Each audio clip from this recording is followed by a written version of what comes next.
Bah, déjà, j'avais vu une affiche dans la rue.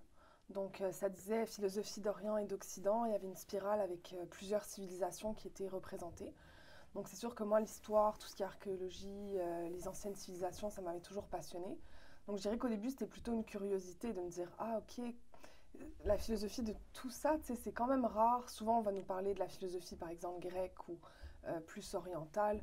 Mais de voir que déjà, dès le début, il y avait cette espèce de panorama, cette espèce d'éclectisme, cette synthèse entre plein de civilisations, ça m'avait beaucoup attiré. Puis je pense que dès en fait la présentation philo, ça m'a vraiment parlé en fait cette notion de qu'est-ce que c'est la vraie philosophie. C'est, t'en parlais un peu tout à l'heure, cette quête, cette recherche qu'on a, cette aspiration, cet amour de la sagesse. Ça m'a parlé parce que moi je m'étais toujours dit depuis que j'étais petite que je voulais m'améliorer en fait. Je sentais bien que j'avais un potentiel en moi ou quelque chose que je pouvais faire de mieux, mais je sentais pas qu'on me donnait forcément tous les outils pour faire ça.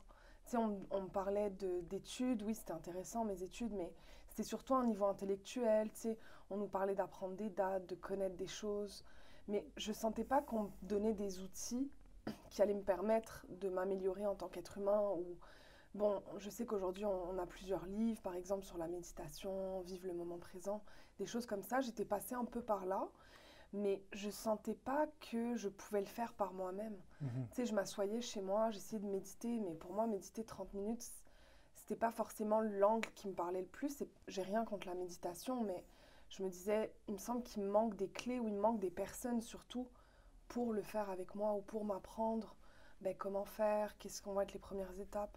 Donc dès que j'ai eu les premiers cours, c'était vraiment le côté autant de parler de chaque atelier, donc qu'est-ce que l'être humain, par exemple la philosophie de l'Égypte, du Tibet, de la Grèce, mais surtout l'aspect pratique en fait qui était donné. Mhm. Tu sais, on nous donnait à chaque cours un exercice.